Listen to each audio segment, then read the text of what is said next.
హల్లెలూయా. దేవునికి స్తోత్రం కలుగును గాక. ప్రియమైన దేవుని బిడ్డలారా, అందరికీ వందనాలు. ప్రత్యేకంగా ఈరోజు గురువారం రోజు దేవుడు మనకి ఇచ్చిన సమయాన్ని బట్టి మరి పరిశుద్ధ గ్రంథంలో మాటని జ్ఞాపకం చేసుకుందాము. సామెతలు 3:27 సామెతలు 3:27 ఒక మాట అక్కడ ఏముంది అని అంటే, ప్రియమైన దేవుని బిడ్డలారా, మేలు చేయుట నీ చేతనైనప్పుడు దాన్ని పొందతగిన వారికి చెయ్యకుండా వెనుతీయకుము.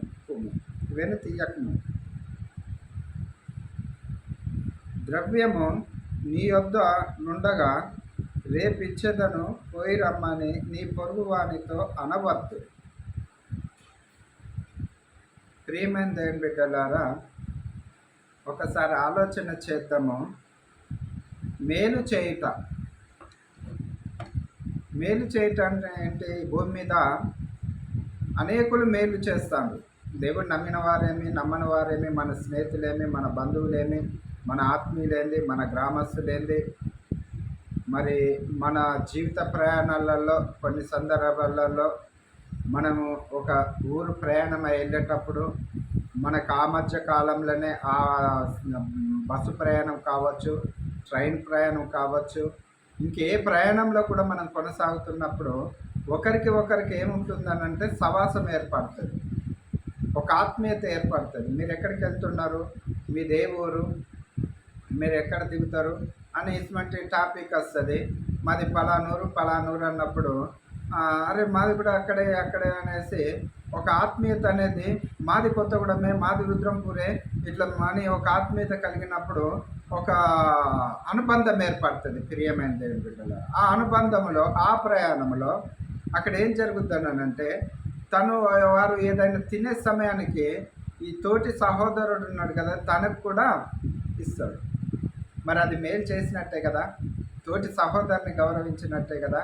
ప్రియమైన దేవుని బిడ్డలారు, ఒకసారి ఆలోచన చేద్దాము. ఈ రోజులలో క్రైస్తవ జీవితాలలో మనం ఏమి నేర్చుకుంటున్నాము?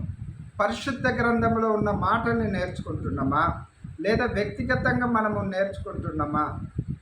ప్రియమైన దేవుని బిడ్డలారా, ఎవరో నేర్పించవలసిన అవసరం లేదు. నీ అంతరాత్మ దేవుణ్ణి నమ్మిన బిడ్డగా, దేవుని నమ్మిన కుమారుడిగా నీ అంతరాత్మ దేవునితో పరిశీలన చేసుకో. నువ్వు ఎవరికైనా మేలు చేయవలసి వస్తుంటే మేలు చేయక వెనుక తీస్తున్నావా? లేకుంటే వారికి ఏదైనా కీడు తలంపాలని తలంచుచున్నావా? కీడు చేయాలని చూస్తున్నావా? లేదా ద్రవ్యం నీ యొద్దుండంగా రేపిచ్చేదను పోయిరా అని నీ పొరుగువానితో అంటున్నావా? నీ యొద్దవా ఒక సహాయం కోసం వచ్చినప్పుడు, ప్రియమైన దేవుని బిడ్డలారా, ఉంచుకొని కూడా లేదు అనే మాట అంటున్నావనంటే, నీ దగ్గర ఉన్నది లేదన్నది కూడా నీ పొరుగువానికి తెలుసు. ఒకసారి ఆలోచన చేద్దాము. ఈ జీవిత ప్రయాణంలో ఒక ఆత్మీయతంగా ఆ ప్రయాణంలో కలిసిన అనుబంధమే స్టేజ్ వచ్చి దిగిపోయేదాకా కూడా అది ఒక అనుభూతిగా ఉంటుంది కదా. మరి దేవుని బిడ్డలుగా మనం నివసిస్తున్నప్పుడు, వారు దేవుని నమ్మని వారే లోకానుసారంగా మనకు ఆత్మీయంగా ఎంతో ఆదరణగా ఉన్నప్పుడు, మరి మనం బలపడ్డ వారమా, లేకుంటే లోకానుసారంగా ఉన్న వారమా? ఒకసారి ఆలోచన చేద్దాము. అబద్ధం ఆడొద్దని బైబిల్ ఉంది కదా, నీ పొరుగువాని మీద నింద మోపొద్దని ఉంది కదా, నీ పొరుగువాని విషయంలో అబద్ధాలు చెప్పొద్దని ఉంది కదా, చాడీలు చెప్పొద్దని ఉంది కదా, యథార్థమే మాట్లాడాలి కదా, సత్యమే మాట్లాడగల, సత్యమే కదా బోధించేది యేసు ప్రభు, సత్యాన్ని కదా తెలియచేసిండు. మరి యేసు ప్రభును నమ్మినమని చెప్పి మనం ఈ రోజులలో మన సవాసం ఏ విధంగా ఉంది? ఒకసారి ఆలోచన చేద్దాం. ప్రియమైన దేవుని బిడ్డలారా, నువ్వు నమ్ము, అబద్ధాలాడు, ఎట్లయినా ఉండు, కానీ ఒక దినమున్నది, భయంకరమైన స్థితి ఉంది. అది నీ క్రియల చొప్పునే. వేరే వారి మీద నువ్వు కనికి లేదు సుమి, వేరే వారి పేరు చెప్పనికి లేదు సుమి. ఆ స్టేజ్ వచ్చినప్పుడు ఆత్మీయత జీవితంలో ఎంత ఫ్రెండ్షిప్ చేసుకున్నా కూడా ఆత్మీయత జీవితంలో, ప్రియమైన దేవుని బిడ్డలారా, ఆ స్టేజ్ వచ్చినప్పుడు ఆ మిత్రుడు, ఆ స్నేహితుడు దిగిపోవాల్సిన స్టేజ్ వచ్చినప్పుడు దిగిపోతాము. దిగిపోయినప్పుడు ప్రియమైన దేవుని బిడ్డలారా, అదే రీతిగా మన జీవిత ప్రయాణంలో కూడా మనకు ఒక స్టేజ్ ఉంది. అది దిగిపోయే కాలం సంపూర్ణమైనప్పుడు మరి ఈ ఆత్మీయత జీవితం ఏ రీతిగా ఉన్నది అన్నది ఒకసారి ఆలోచన చేద్దాము. అవును, ఈ రోజులలో మేలు చేయుట విసిగిపోతున్నవా? మేలు చేయుట దేవుడు నేర్పిన ధర్మం. నీ దేవుడు, అది నజరేయుడైన యేసుక్రీస్తు నామములో మేలు చేయుట ధర్మము. నీ కుడి చేయి చేసింది ఎడమ చేయికి తెలియద్దంటాడు. ఆత్మకు కూడా మనసాక్షి, నువ్వు చేసే సాక్ష్యము, మనసాక్షిగా చేసే ధర్మము, మనసాక్షిగా మాట్లాడే మాట, మనసాక్షిగా తిరిగే తిరుగుడు కానీ, ప్రవర్తన కానీ సమస్తం కూడా నీ మనసాక్షి ఒప్పుకోవాలి. కానీ ఒక మాట చెప్తాను, గమనించండి. ఆత్మీయత అనేది అది ఎక్కడికో పోతే రాదు. ఆత్మీయత అనేది మందిరానికి బైబిల్ పట్టుకొని పోతే రాదు. నిత్యం మందిరంలో ప్రార్థన చేసినా రాదు. నిత్యం మందిరంలో నువ్వు దాన ధర్మాలు చేసినా రాదు. నిత్యం బహుగా పేరు ప్రతిష్టలు పొందినా కూడా రాదు. ఆత్మీయత అనేది, పరిశుద్ధాత్మ అనేది ఎవరికి వర్తిస్తుందయ్యా, ఎవరి దగ్గర ఉంటుందంటే యథార్థమైన మనసు కలిగిన వారు, యథార్థమైన సత్యాన్ని గ్రహించిన వారు.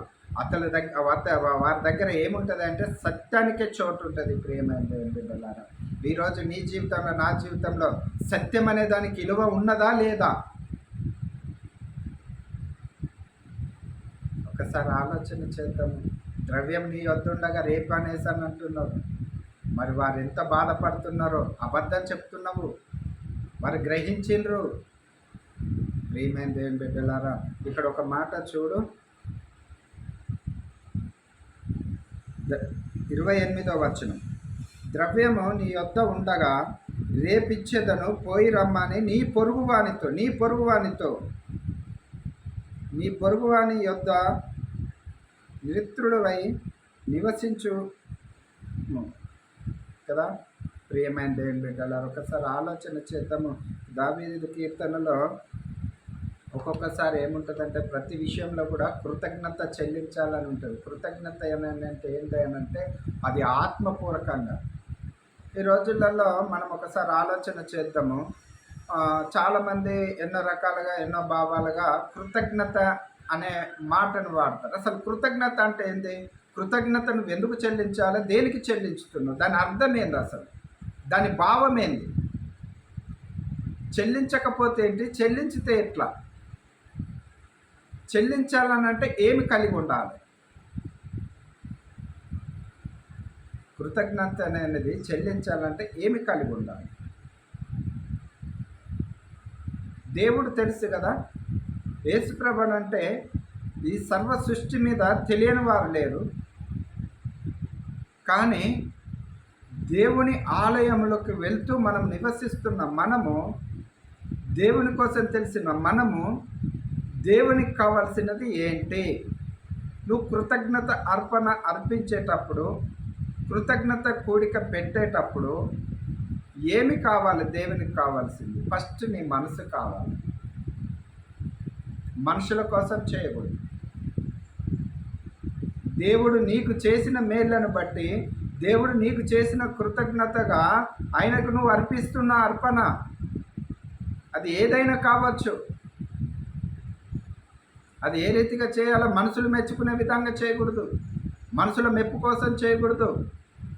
పైనున్నవాడు నిన్ను చూస్తున్నాడు, నన్ను చూస్తున్నాడు, నీ అర్పణను చూస్తున్నాడు, నా అర్పణను చూస్తున్నాడు. మేలు చేయుట నిన్ను చూస్తున్నాడు, నన్ను చూస్తున్నాడు. అబద్ధం ఆడుట వీజ్ అయిపోతుంది. ఒకరి మీద నింద మోపుట వీజ్ అయిపోతుంది. అబద్ధం అనేది మహాభయంకరమైన స్థితి సుమి. ఏంటయ్యా అబద్ధం అని అంటే, అబద్ధం అనేది ఎక్కడి దాకా ఆ మనిషిని తీసుకెళ్తుందో కూడా తెలియదు. అబద్ధం వెనక అబద్ధం ఆడవలసి వస్తుంది. ప్రియమైన దేవుని బిడ్డలారా, సత్యంనే పలుకుదాము. మనకు నష్టం జరిగినా పర్లేదు, ఇబ్బంది కలిగినా పర్లేదు. సత్యములో ఏముంది అంటే యథార్థత ఉంది. యథార్థతలో ఏంటంటే నమ్మకం ఉంది. నిన్ను నమ్మిండు యేసయ్య, నిన్ను నమ్మి నీ కొరకు ప్రాణం పెట్టిండు, కల్వరి సిలువలో రక్తాన్ని చిందించిండు. ఆయన మళ్ళీ నిన్ను చేర్చుకున్నటకు తను 3వ దినమున తిరిగి లేచి నిన్ను తన యొద్ద ఉంచుకున్నటకు తిరిగి ఆహరణమై పరలోకమందు వెళ్ళిండు. మరి ఆ స్థలంలో ఉండడానికి నేను అర్హులమా? ఒకసారి ఆలోచన చేద్దాము. ఈ భూమి మీద ఏ రీతిగా జీవిస్తున్నాం అన్నది కాదు, ఏ రీతిగా మనుషుల కోసం స్వభావాలతో మాట్లాడుతున్నాం అన్నది కాదు. ప్రియమైన దేవుని బిడ్డలారా, ఇక్కడ క్లియర్గా చెప్తున్నాడు. ఒకసారి చూడండి మాటని. మేలు చేయటం నీ చేతనైనప్పుడు దాన్ని పొందతగిన వారికి చెయ్యకుండా వెనుతీయకు. దాన్ని పొందతగిన వారికి చెయ్యకుండా వెనుతీయకు. వారు పొందతగిన వారు, ఆ అవసరాన్ని బట్టి వారికి అవసరము. వారు నీ యొద్దకు వచ్చింది, అయ్యా అమ్మా నాకు ఈ సాయం చేయవా అని అన్నప్పుడు ఆ విషయంలో ఏమంటున్నాం మనం? లేదు, రేపు రాపో, ఎల్లుండి రాపో, తర్వాత రా, వాయిదలా. దేవుని బిడ్డలమే కదా. దేవుని బిడ్డలు వాయిదా వేస్తుంటే ఎలా? ద్రవ్యము మన వద్దే ఉన్నది కదా. అబద్ధం ఆడుతున్నాము, సత్యానికి చోటు ఇవ్వలేకపోతున్నాము. అబద్ధానికి చోటు ఇచ్చినప్పుడు దేవునికి కూడా చోటు లేదు. ఆ హృదయంలో, ఆ వ్యక్తిలో దేవునికి కూడా చోటు లేదు. దేవుడు ఎక్కడ ఉంటాడంటే సత్యానికే చోటు ఇస్తాడు. యథార్థమైన ప్రవర్తన కలిగిన వారి దగ్గర ఉంటాడు. అందరించి దేవుడు ఒక మాట అంటాడు. ఏం మాట అంటాడు? హృదయ శుద్ధి గలవారు ధన్యులు. హృదయ శుద్ధి గలవారు ధన్యులు, వారు దేవుని చూచెదరు. ప్రియమైన దేవుని బిడ్డలారా, ఈ రోజులలో నీ హృదయంలో నా హృదయంలో శుద్ధి అనేది ఉందా? బైబిల్ ఉంటే సరిపోదు, మనం మందిరానికి వెళ్ళినంత మాత్రాన సరిపోదు, పాటలు పాడినంత మాత్రాన సరిపోదు, మనుషుల చేత శబ్బాస్ అనిపించుకుంటే సరిపోదు. మరి ఎవరితోటి శబ్బాస్ అనిపించుకుంటే సరిపోద్దు అంటే నీ దేవునితోటి. నువ్వు నమ్మినావు కదా దేవుణ్ణి, ఆ దేవుడు నిన్ను శబాష్ అనాలి, భలే మంచి దాసుడు అనాలి. చెడ్డ దాసుడు ఉన్నాడు, మంచి దాసుడు ఉన్నాడు. ప్రియమైన దేవుని బిడ్డలారా, ఎన్నో రకాలుగా భావాల కింద ఉపమాన రీతిగా పరిశుద్ధ గ్రంథం మనకు బయలుపరుస్తుంది. బోధించేవారు బోధిస్తూనే ఉన్నారు, తెలియచేయవలసిన వారు తెలియచేస్తూనే ఉన్నారు. అయినప్పుడు కూడా మనకు జ్ఞానోదయం కలగట్లేదు, మన హృదయాలు తెరవబడట్లేదు. ప్రియమైన దేవుని బిడ్డలారా, ఇన్ని సంవత్సరాల నుంచి మందిరాలకు వెళ్తున్నావు, ఏమి నేర్చుకున్నావు? ఏది నీ దగ్గర వినయం, ఏది విధేయత, ఏది? నీ తోటి వారిని ప్రేమించలేకపోతున్నావు, నీ తోటి వారిని ఆహ్వానించుకోలేకపోతున్నావు, నీ తోటి వారిని గౌరవించలేకపోతున్నావు. ప్రియమైన దేవుని బిడ్డలారా, దేవుడు సామాన్యుడు కాదు, నిన్ను నన్ను చూస్తున్నాడు. జాగ్రత్త. జక్కయ్య ఇంటికి దేవుడు వెళ్ళిండు. ప్రియమైన దేవుని బిడ్డలారా, జక్కయ్య ఇంటికి వెళ్ళి జక్కయ్యకి బోధించలే. జక్కయ్య ఏ మందిరానికి వెళ్ళలేదు, ఏ ప్రసంగాలు చేయలేదు, ఏ కీర్తనలు పాడలేదు, ఉపవాస ప్రార్థనలు చేయలేదు. మరి సంఘముతో ఏకీభవించినోడు కూడా కాదు జక్కయ్య. మరి అలాంటి జక్కయ్యతోటి యేసు ప్రభు మాట్లాడినప్పుడు తన హృదయంలో స్థానం ఇచ్చిండు. ఈ భూమి మీద ఏది అక్కర్లేదు, సమస్తము నువ్వే తండ్రి, నువ్వు ఉంటే నాకు చాలన్నాడు. ఈ రోజులలో మనం మనుషులుంటే చాలనుకుంటున్నాము, మనుషుల కోసం ప్రభావాలు పడుతున్నాము, మనుషుల కోసం వ్యక్తిత్వాన్ని మనం బయటపడేసుకుంటున్నాము. ప్రియమైన దేవుని బిడ్డలారా, జాగ్రత్త. అంతపు దినాలలో ఉన్నాము, భయంకరమైన దినాలలో ఉన్నాము. ఒకసారి ఆలోచన చేద్దాము. ఈ వాక్యము రెండంచుల ఖడ్గము, నిన్ను నన్ను సరిచేస్తుంది. ఇది ఎవరినో ఉద్దేశించి కాదు, దేవుని బిడ్డలు ఆత్మీయంగా మేలుకోవాలని తెలియచేసే భావము. ఒకవేళ లేదు దీంట్లో ఏమైనా తప్పులు పట్టుకుంటానంటే పట్టుకోండి, లేదు మేలే ఉంది, నా జీవితంలో నా ప్రవర్తన ఇట్లుందేమో నేను సరి చేసుకుంటా తండ్రి అని తన దగ్గర పడితే తను ఉత్తరం ఇచ్చువాడు, క్షమించువాడు. ఇంతవరకు ఇంకా ఈ భూమి మీద మనము ప్రాణముతో సజీవ లెక్కలో ఉండి ఆయురారోగ్యాలతో ఉన్నామని అంటే మన తెలివి కాదు, మన బలము కాదు, మన ప్రార్థనలు కాదు, మనం చేసిన దాన ధర్మాలు కాదు, ఆయన కనికరము చొప్పున. ఏంటయ్యా కనికరము అని అంటారేమో, ఇంకా నీ వ్యక్తిత్వం నా వ్యక్తిత్వం మారాలని చూస్తున్నాడు. ప్రియమైన దేవుని బిడ్డలారా, అక్కడక్కడ బోధిస్తున్నప్పుడు పౌలు శీలు అందరూ అనేకులు ఆ గ్రామంలో ఆ సమయాలలో బోధిస్తున్నప్పుడు లూది అనే ఒక తల్లి ఆ సాయంకాల సమయంలో ఆ ఊదా రంగు పొడి అమ్ముకునే స్త్రీ హృదయం తెరవబడ్డది. అయ్యలారా, నేను ప్రభునందు నమ్మినట్టయితుంటే మీరు నా ఇంటికి రాండి అని పిలుచుకుంది సేవకుల్ని. ఈ రోజులలో ఒక సేవకుని పిలుచుకోవాలని అంటే ఎంత ఆందోళన, ఎంత భయము. వామ్మో! ఒకసారి ఆలోచన చేద్దాము. ఆ స్త్రీ సేవకుని పిలుస్తుంది. ప్రియమైన దేవుని బిడ్డలారా, మరి ఆ స్త్రీ ఏమంటుంది? నా ఇంటికి రాండి అయ్యా, నేనును నా ఇంటి వారందరూ కూడా బాప్తిసం పొందుతామని అంటారు. మరి అందుగురించి ఈ రోజులలో హృదయం తెరవపడ్డదనుకో, దేవునికి స్తోత్రము. దేవుని చూడగలుగుతావు, దేవునికి కార్యాలు చేయగలుగుతావు, దేవుని బిడ్డలుగా మనం నివసించగలుగుతాము. మరి అందరించి ప్రియమైన దేవుని బిడ్డలారా, ఈ రోజులలో మనకున్న వ్యక్తిత్వాన్ని బట్టి కాదు, మనకున్న సుబుద్ధిని బట్టి కాదు, దేవుని ఆత్మ చేత, దేవుని ప్రేరేపణ చేత, దేవుని గుణగానాలు కలిగిన వారిగా నివసిద్దాము. దేవునికి మహిమకరమైన జీవితం జీవిద్దాము. దేవుడు మన కుటుంబాన్ని దీవించి ఆశీర్వదించును గాక. ఆమేన్.